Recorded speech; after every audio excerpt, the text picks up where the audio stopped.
ವೀಕ್ಷಕರ ನಮಸ್ಕಾರ. ಅಂತೂ ಇಂತೂ ಬಿಗ್ ಬಾಸ್ ಗ್ರ್ಯಾಂಡ್ ಓಪನಿಂಗ್ ಶುರುವಾಗೇ ಬಿಡ್ತು. ವಿಶೇಷ ಏನಪ್ಪ ಅಂದರೆ ಎಷ್ಟು ಸೀಸನ್ಗಳಲ್ಲಿ ಅಂದರೆ ಕಳೆದ 11 ಸೀಸನ್ಗಳಲ್ಲಿ ಶೋ ಶುರುವಾಗೋದಕ್ಕೂ ಈ ಮೊದಲು ಯಾರು ಬಿಗ್ ಬಾಸ್ ಮನೆಯೊಳಗೆ ಹೋಗ್ತಾರೆ ಅಂತ ಗೊತ್ತಾಗ್ತಿರ್ಲಿಲ್ಲ. ಅಷ್ಟೊಂದು ಗೌಪ್ಯತೆಯನ್ನು ಕಾಪಾಡ್ಕೊಂಡು ಬರಲಾಗ್ತಿತ್ತು. ಆದರೆ ಈ ಬಾರಿಯ ಬಿಗ್ ಬಾಸ್ 12 ಹಲವು ವಿಶೇಷತೆಗಳನ್ನು ಹೊತ್ಕೊಂಡು ಬರ್ತಿದೆ.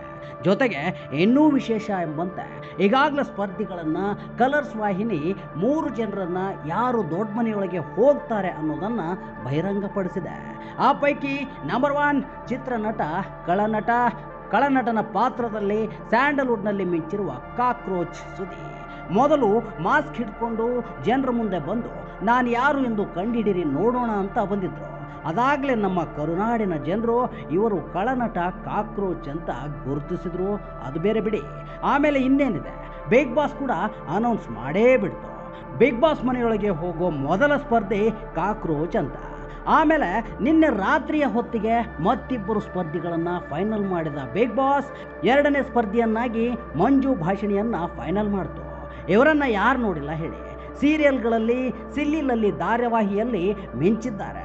ಅಲ್ಲದೆ ಹಲವು ಚಿತ್ರಗಳಲ್ಲಿಯೂ ನಟಿಸಿದ್ದಾರೆ. ಅವರೇ ಮಂಜು ಭಾಷಿಣಿ ಬಿಗ್ ಬಾಸ್ ಮನೆಯ 2ನೇ ಸ್ಪರ್ಧೆ. ಇನ್ನು 3ನೇ ಸ್ಪರ್ಧಿಯಾಗಿ ಉತ್ತರ ಕರ್ನಾಟಕದ ಮಲ್ಲಮ್ಮ ಮನೆಯೊಳಗೆ ಹೋಗ್ತಿದ್ದಾರೆ.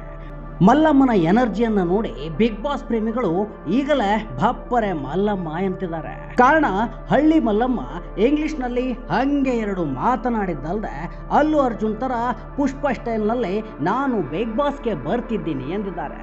ಇಲ್ಲಿಗೆ 3 ಜನ ಸ್ಪರ್ಧಿಗಳು ಬಿಗ್ ಬಾಸ್ ಮನೆಯೊಳಗೆ ಹೋಗೋದಕ್ಕೆ ಸಿದ್ಧವಾಗಿದ್ದಾರೆ. ಏನೇ ಹೇಳಿ, ಈ ಬಾರಿಯ ಬಿಗ್ ಬಾಸ್ ಮಾತ್ರ ಬಲು ಮನರಂಜನೆಯಿಂದ ಕೂಡಿರುತ್ತೆ ಅನ್ನೋ ಸೂಚನೆಗಳು ಸಿಗುತ್ತಿವೆ. ಜೊತೆಗೆ ಟ್ವಿಸ್ಟ್ ಮೇಲೆ ಟ್ವಿಸ್ಟ್ಗಳು. ಬಿಗ್ ಬಾಸ್ 12ರ ಎಲ್ಲ ಅಪ್ಡೇಟ್ಸ್ಗಳಿಗಾಗಿ ನಮ್ಮ ಶ್ರೀ ಕರ್ನಾಟಕ ಚಾನಲ್ನ ತಪ್ಪದೆ ಸಬ್ಸ್ಕ್ರೈಬ್ ಮಾಡಿ.